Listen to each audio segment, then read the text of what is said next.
Democrats, the most diverse majority in history, more than 60% women, people of color, and LGBTQ.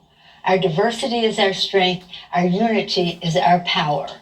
This month, as America marks the centennial of women finally winning the right to vote, we do so with 105 women in the House. Proudly, 90 are Democrats. To win the vote, women marched and fought and never gave in. We stand on their shoulders, charged with carrying forward the unfinished work of our nation advanced by heroes, from Seneca Falls to Selma to Stonewall. 4 years ago, when President Obama and Vice President Biden were in the White House, they made us proud, and their leadership made our country great. In that spirit, we come together now, not to decry the darkness, but to light a way forward for our country. That is the guiding purpose of House Democrats, fighting for the people.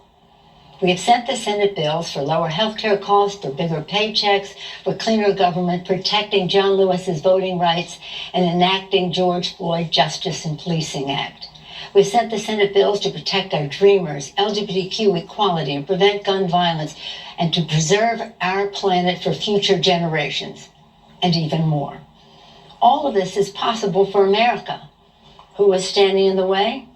Mitch McConnell and Donald Trump. Our nation faces the worst health and economic catastrophe in our history. More than 5 million Americans are infected by the coronavirus. Over 170,000 have died.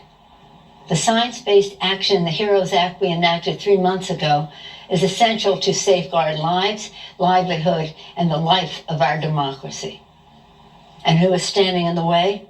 Mitch McConnell and Donald Trump. Instead of crushing the virus, they're trying to crush the Affordable Care Act and its pre-existing conditions benefit. As Speaker of the House, I've seen firsthand Donald Trump's disrespect for facts, for working families, and for women in particular. Disrespect written into his policies toward our health and our rights, not just his conduct.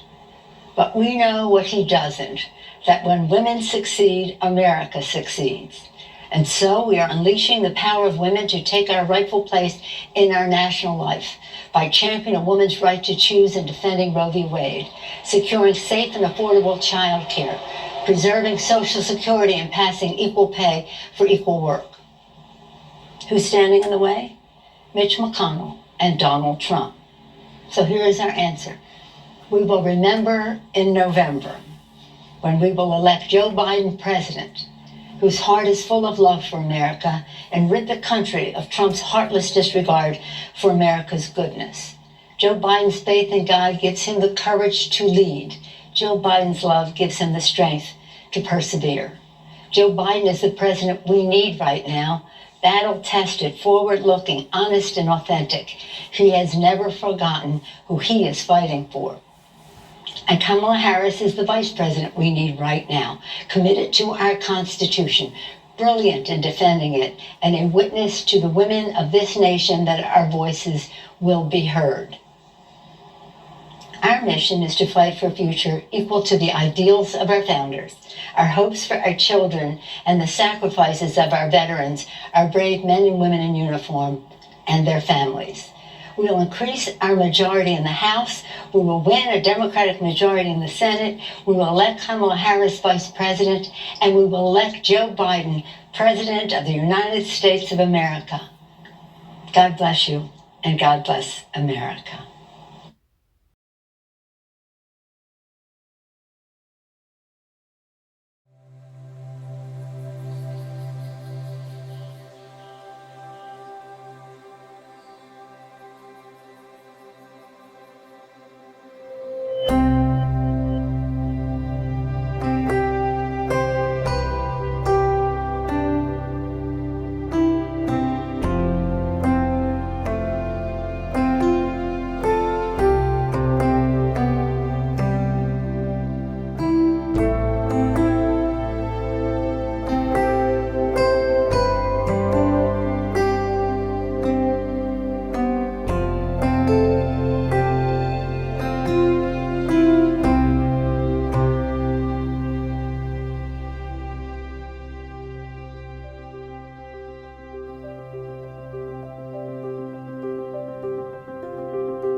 Nancy Pelosi's husband, Paul Pelosi, was beaten in the head with a hammer inside their San Francisco home at 2:30 in the morning. A man broke into his home, the home he shares with House Speaker Nancy Pelosi, who wasn't here at the time, but that man broke into the home and attacked him with a hammer. He suffered blunt force trauma to his head and his body, experienced some bruising and other injuries, but again, is expected to fully recover. In the meantime, we have a number of different law enforcement agencies at the local and federal level investigating, continuing to gather evidence. Here's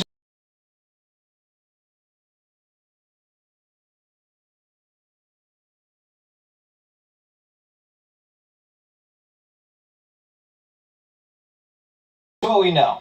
Paul Pelosi just came out of brain surgery and is expecting a full recovery, according to his doctors. He sustained a fractured skull and serious injuries to his right arm and hands. Police arrested the alleged attacker, a 42-year-old white male named David DePape. He's an illegal alien from Canada. He has a long criminal history, including elder abuse and a slew of other felonies, but wasn't deported. San Francisco is a sanctuary city. The San Francisco Chronicle says he's a nudist activist who makes hemp jewelry, and he's been posting crazy screeds on the internet for years. I read through a few of them, and he looks mentally ill. CNN reports he was homeless, sleeping in a storage shed, and addicted to narcotics. A few former acquaintances told CNN he was out of touch with reality. So in summary, he was a mentally ill, homeless, nudist, illegal alien ex-con druggie who should have been deported. The police say at 2:27 a.m. today, officers were dispatched to Pelosi's home, responding to a well-being check that was called in. Politico reports that Paul Pelosi was able to dial 911 himself after telling the intruder he had to go use the bathroom and then calling from there, where his phone was charging. Sources told ABC News that DePape busted in through a sliding glass door and shouted, "Where's Nancy?" when he entered the home. And according to CNN, he tried to tie up Paul Pelosi and said he was going to wait for Nancy to come home. Police have not confirmed that and say they have not yet determined a motive. This is what they say they saw when they arrived. They encountered an adult male and Mr. Pelosi's husband, Paul. Our officers observed Mr. Pelosi and the suspect both holding a hammer. The suspect pulled the hammer away from Mr. Pelosi and violently assaulted him with it. There was a little confusion about the hammer. What we believe is that Paul was struggling with DePape over control of the hammer, just one hammer, and was hit with it as police arrived. The perp's been charged with attempted homicide, assault with a deadly weapon, elderly abuse, burglary, and a few other charges. What happens in these types of cases usually is that when the smoke clears, some of the initial reporting is wrong, which is why we're telling you what news organization is reporting what, because that could change by tomorrow. The Pelosi family is not talking aside from the statements that they have released, and San Francisco officials are not leaking to Fox News, just about everybody else, it seems like. But like clockwork, the media is reporting that this is January 6th on the West Coast. Before the assault occurred, according to this source, the intruder confronted Mr. Pelosi in their home, shouting, "Where is Nancy? Where is Nancy?"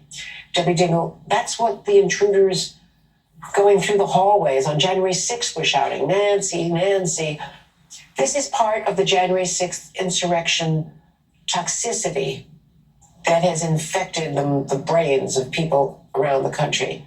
So the nude homeless Canadian drug addict with a rap sheet a mile long who makes hemp bracelets in Berkeley is a January 6er? I think we may be getting a little bit ahead of ourselves here. We wish Paul Pelosi a speedy recovery. We feel terrible for him, and our heart goes out to Nancy and their family. And we want to see this hammerman locked up for 20 years to life at least.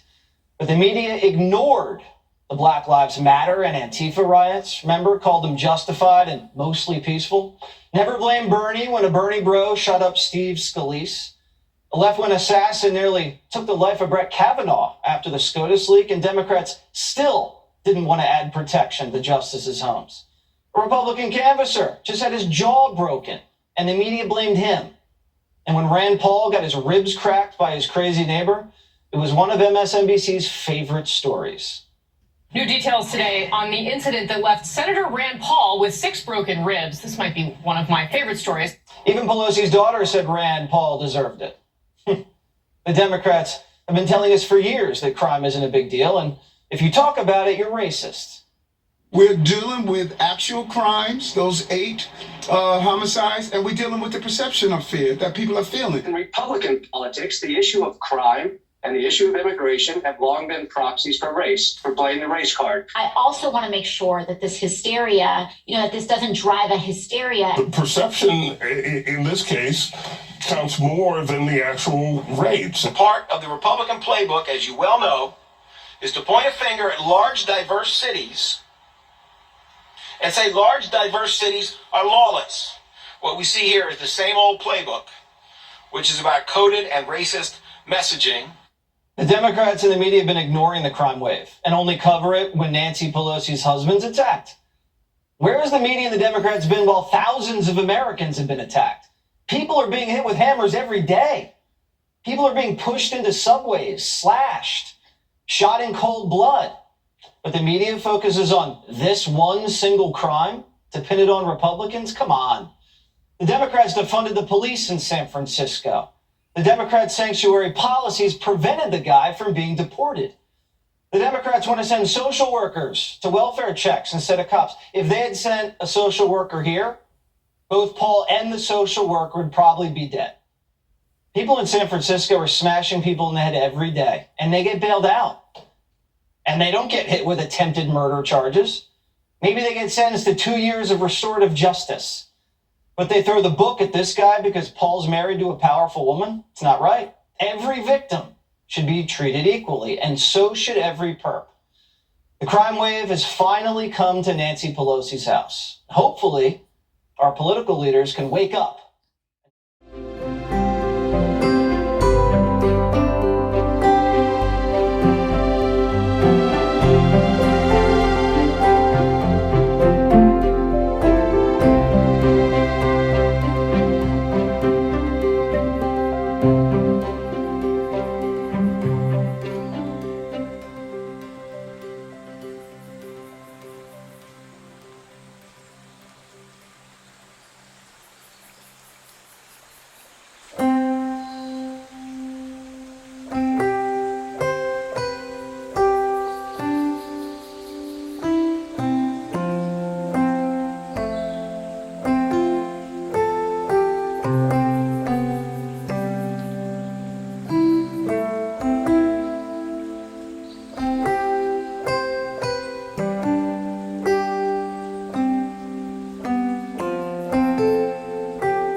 So we've reached the point where prominent figures in the conservative movement, including Republican politicians, office holders, and Fox News hosts, are calling for the United States to intentionally starve babies in its care. That is not hyperbole, and it's not satire. It is the actual stated position now on the right. As you have probably heard, there is a nationwide shortage of baby formula. We're going to discuss the complicated causes and possible solutions for that urgent crisis in a moment. But causes and solutions are not what the modern conservative movement really does when faced with a legitimate governing crisis. What they do is sniff around like a dog after a carcass to find the grossest way to demagogue the issue. And they have certainly found that here. Now, there are at least 20,000 migrants total held in U.S. detention facilities on any given day. A very, very small portion of them are infants, like nursing children, okay? We have a legal obligation under something called the Flores Settlement to give those children in our custody food and water. For babies, of course, that often means formula. So the right solution to this formula crisis and shortage is to stop feeding the immigrant babies. Yesterday, Texas Governor Greg Abbott said in a statement in part, quote, "While mothers and fathers stare at empty grocery store shelves in panic, the Biden administration is happy to provide baby formula to illegal immigrants coming across our southern border. Our children deserve a president who puts their needs and survival first, not one who gives critical supplies to illegal immigrants before the very people he took an oath to serve." The hosts on Fox News had just run that through the echo chamber. Our border children, the illegal immigrant children, are getting formula. American families, there's a shortage, but if you're a migrant, don't worry because Uncle Sam has a stash of that. These are not people that respected our borders, our laws, and our sovereignty. Why wouldn't all the pallets go to American families first. Apparently, there's no shortage of baby formula for illegal aliens. Why are we feeding illegal babies ahead of American babies? Because they're babies, you doofus. Why are we feeding illegal babies? That guy just asked. His name is Jesse. He is, of course, pro-life. Of course, Jesse's idea is to starve the babies in migrant detention centers, and that, of course, wouldn't also solve anything. First of all, how many babies are there at the border? A few hundred? Maybe 1,000? Government doesn't release the exact number. It's somewhere in that ballpark. In the United States, there are about 3.7 million babies. Okay? So clearly, the border babies hogging all that formula is not the problem here. Not to mention the fact, like, have you taken leave of your moral senses? It would be a crime against humanity and mass murder to intentionally starve babies that you have in your custody, not to mention blatantly illegal. What is wrong with you? This is what you get. This is what you get from the absurd logic of the conservative mind. And don't think it's a rhetoric. Think about what would happen if they could control this, if they could actually have the levers to cut off the supply of formula to the hundreds of babies in our custody. Would they do it? Question to ask yourself. Now, in the real world, Speaker Nancy Pelosi announced that next week the House will bring up a bill to, quote, grant emergency authority to address supply chain disruptions and recalls of formula. And here with me to get into what Biden does not. Neither do the Democrats. They deny there is inflation. They deny there is recession. They are obsessively focused on partial birth abortion. That's sick. You wake up every morning thinking about that. Meanwhile, they don't support law and order. They don't support the cops who protect women's bodies. Rape is going through a new high, $5 a gallon on average nationally. And new data shows inflation is the worst it's been since 1981, up 8.6% since this time last year. That translates to families paying an extra $460 a month for everyday items. For so many Americans, that's money they simply do not have. So tonight, we follow 3 families as they're forced to change their lifestyles to get by. What's your day look like? Across the country, Americans are waking up to a new reality. When I wake up in the morning, I start worrying about bills that need to be paid. I start worrying about how I'm going to, provide for my family. I worry more about what my kids are feeling more than anything. In the town of Lumberton in southeast Texas, be with everyone in the country that is in need. Rising prices have forced Bridget and Johnny Lovell to drastically change their way of life. As a mom, I feel stressed about everything. They've had to cut back on the activities they enroll their 3 kids in. We find more activities to do that are cheaper, free. And they've stopped eating out. The other day, my kids were talking about how they miss eating Pizza Hut because that was, for us, it's a luxury item. Good job. Instead, Bridget keeps to a tight grocery budget. If I start to see my budget going over, then I go back through my list and say, what do I absolutely have to have this week? They don't get their frozen waffles and things like that as much anymore because they cost. It's luxury items that we cut out. Are you going to race cars today? Outside Sacramento, Melissa and Mike Carr are making sacrifices too. We're giving Grant a haircut here so that we can save about $30 from this haircut. My husband does his own hair, and we cut our 22-year-old son hair as well. And then I was able to just find somebody to cut my hair for about $25, which is amazing for a woman's haircut. Rising prices have taken more than just a financial toll. And so I thank the Lord. We're so low on everything right now. I'm kind of dreading this grocery trip. The economy in the past 2 months has been a lot for us. It just really emotionally and mentally just trying to figure out how to make everything work. Melissa now sells old items from her home on Facebook Marketplace to make extra money. I use Facebook Marketplace probably about 1 to 2 times a week and sell several items at the same time. It's just a great way for us to save money, make some money, and then we can do special things like date nights or help us out with some bills here and there. Outside Detroit, Breeze Brown had to take on a second job delivering groceries to keep up with rising prices. Okay, so we're out pretty early, doing a couple orders to make some extra money. She's also scaling back her 2-year-old son's activities. My son has noticed that we had to make changes in the activities that we usually do. He's usually into swim, martial arts. I've had to cut costs just to put the necessities first. The hardest part of all of this is just having to, keep going. No matter what, of course, I have to keep going. But between inflation and me, inflation's winning. That sense of defeat perhaps felt most when filling up for gas. My feeling when pulling up to the gas station is anxiety, stress. It makes me very anxious and very stressed out. Just how much it keeps going up, especially in the last week. We've gone up 50 cents just in the last week, a gallon. And we've started figuring out more ways to save, to stay on our budget. I'm okay right now, but I'm pretty sure it's going high, so I'm a little bit anxious about it. This is a lot, guys. This is hard. This is really hard. The Lovell family now drives far less, combining most of their trips to use less gas. Most weeks we only leave twice a week. Breeze even switched her son's daycare to save on gas. It was just, a little bit cheaper and way closer. Families making major changes to get through uncertain times. My biggest fear right now is to keep a roof over our head, gas in our car, and food on our table. My biggest fear is that things aren't going to get better, that it's just going to keep getting worse. I also hope that no matter what, that my family and people around us, that we can see true hope and value in the life that we do have, no matter what is.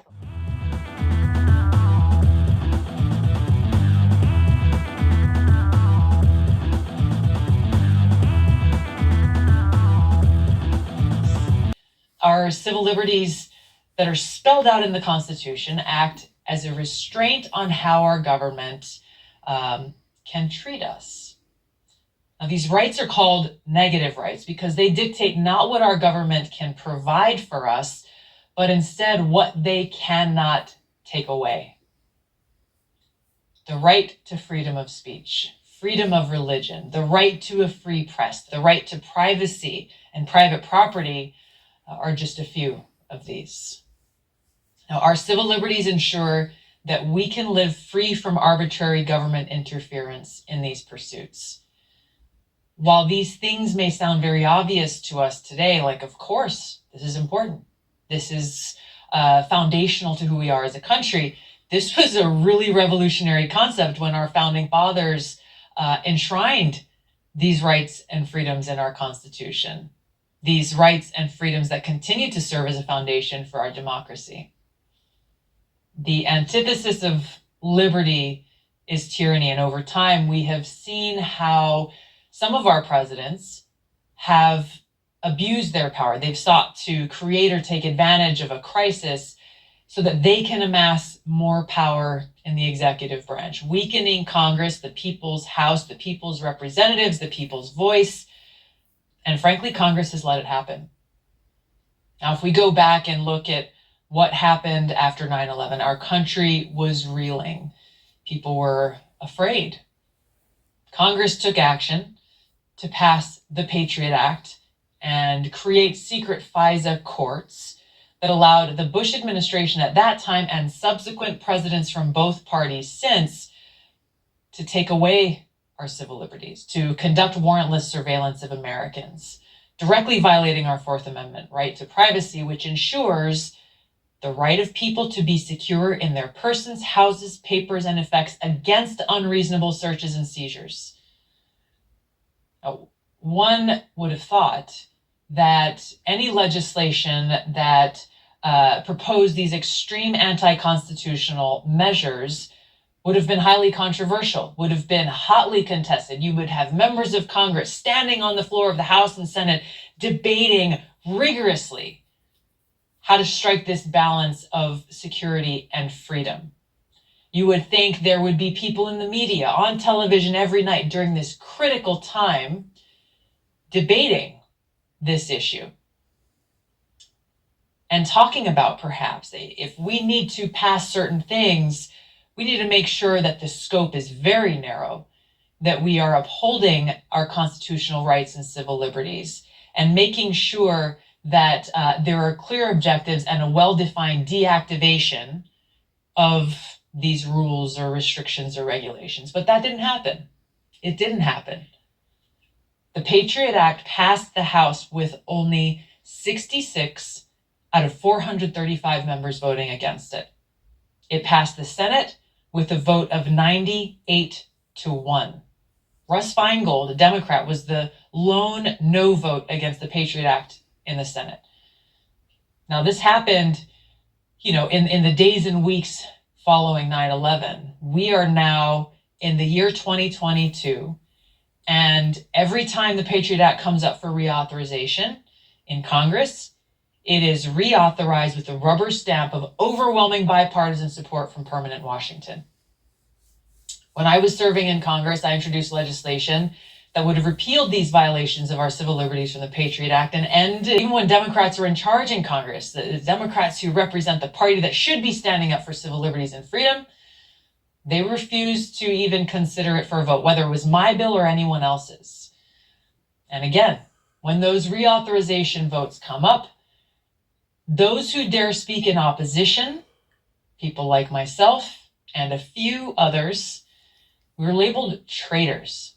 How dare you? Must hate America. You must want terrorists to come and attack us again and launch another 9/11 style terrorist attack on us, fomenting this fear so that they can continue to take away our freedoms and liberties.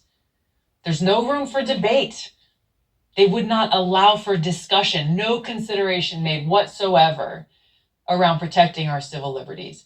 A lot of lip service, maybe, but when you look at their votes and you look at their actions, they chose to strengthen Big Brother, the government, the national security state, permanent Washington, at the cost of our civil liberties and freedoms. And so as a result, now we live in a country where no personal records are safe from the intrusive eyes of Big Brother. Any American can now be wiretapped, and the rights of habeas corpus are no longer guaranteed. The Patriot Act allows the government to operate with increasing secrecy, very little to no transparency, and we, the American people, lose more and more of our liberty. Now, this is really important to remember as leaders in Washington are using Ukraine as they wage a proxy regime change war against Russia, that they continue to escalate, risking World War III and pushing us to the brink of a nuclear holocaust that would destroy this world as we know it. Because one of the things that comes with being in a war footing is martial law. Whether they call it martial law and declare martial law or not, we have seen throughout history how leaders will use this war footing as an excuse to abuse their power and take away our freedoms. We're not in this place yet, but we're already seeing how dangerous it is to stand up against warmongers without being silenced, smeared, canceled, discredited, or threats made that jeopardize a person's freedom and livelihood, their ability to support themselves and their families. They do this because they do not want opposition. All they want is compliance. Another law that I want to focus on here that is just as egregious as the Patriot Act in violating our civil liberties and due process is the Espionage Act. Now, unless you've been really paying attention, it's possible you've never even heard of this. It was a law that was passed in 1917 and from the very beginning was used to jail Americans who spoke out against our involvement in World War I. So you see how these tactics today have been used for quite some time.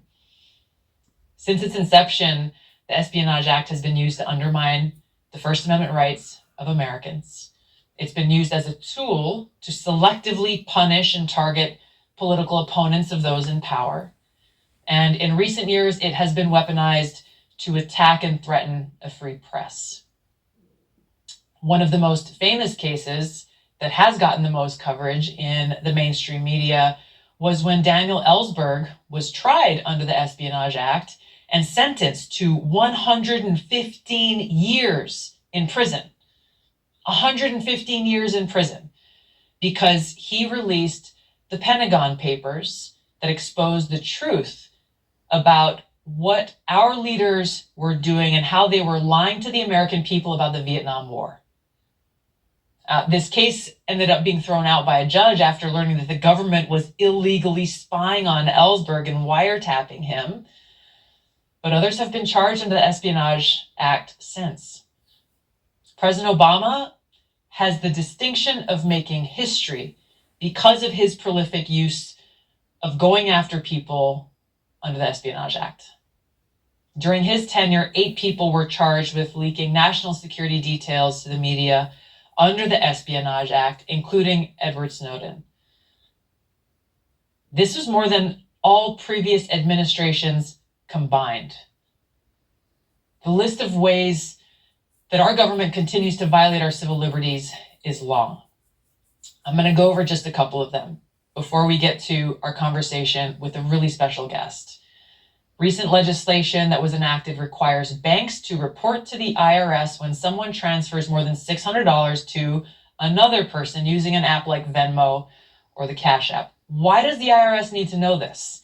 When supposedly they're focusing their limited resources and their new $79 billion bill and the 89,000 new IRS agents that they're hiring on targeting the wealthiest of Americans who are exploiting tax loopholes to avoid paying taxes on all their money. No one can be faulted for not trusting the IRS, especially after during the Obama administration, they specifically targeted conservative organizations that had the word patriot in their name. One of the most egregious violations of due process is another thing that is very, very rarely focused on, but is happening across the country on any given day. And that is the corrupt system of civil asset forfeiture. This is when the government takes it upon themselves to come and seize the property from law-abiding Americans who have not even been charged with the crime and may never be charged with a crime. One story I'll share with you, unfortunately there are many, but one in particular has to do with a young man pursuing a career in the music industry. A guy named Joseph Rivers, 22 years old. He bought a one-way train ticket to Los Angeles and had some money saved up that he took with him to get his life started there. Well, for the DEA agents who confronted him, that act alone, along with the fact that he was traveling with what they viewed was a large amount of cash, was suspect enough to assume that this young man was engaged in some kind of drug trafficking or narcotic activity. Now, other passengers on that Amtrak train noted that Rivers, who's a young African-American man, he was the only passenger on that train to be singled out by the DEA. Rivers' attorney said Rivers' race likely played a role in that, as he was the only black passenger on his section of the train.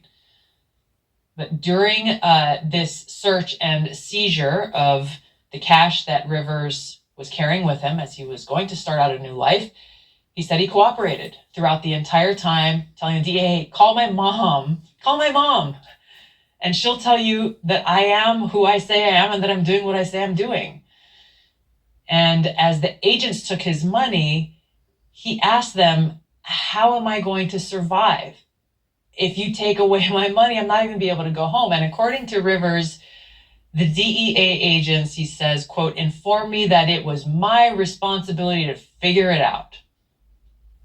Rivers was never charged with any crime, and there's no indication that he ever will be. But the DEA was still legally allowed to seize the $16,000 in cash that he carried, giving an explanation saying, well, we don't have to prove that the person is guilty. It's that the money is presumed to be guilty. This happens more often than we realize. And in most cases, unless a person has the resources, the time, and the energy to sue the law enforcement agency and sue the government to get their property back, that property is never returned. And too often law enforcement agencies take advantage of this civil asset forfeiture law as a means of funding, of bringing more resources to their department. Another example we've seen most recently, Senator Elizabeth Warren has demanded that credit card companies keep track of any and all firearm ammunition related purchases. That those purchases, when you go into Dick's Sporting Goods or I don't know, some other establishment and you buy some ammunition, well, Elizabeth Warren wants that to be annotated and coded separately from anything else you might purchase in there and potentially marked and reported for suspicious activity. This is a direct violation of our privacy. So through these examples and more, we can see how dangerous it is when we have people in power who have no respect for the Constitution and who have taken an oath to support and defend the Constitution, but don't take it seriously, and worse yet, reject it. They show there are no boundaries. They see themselves as rulers and we are their subjects. They know what's best for us better than we do for ourselves. And because of that, they see themselves as being entitled to any and every part of our lives.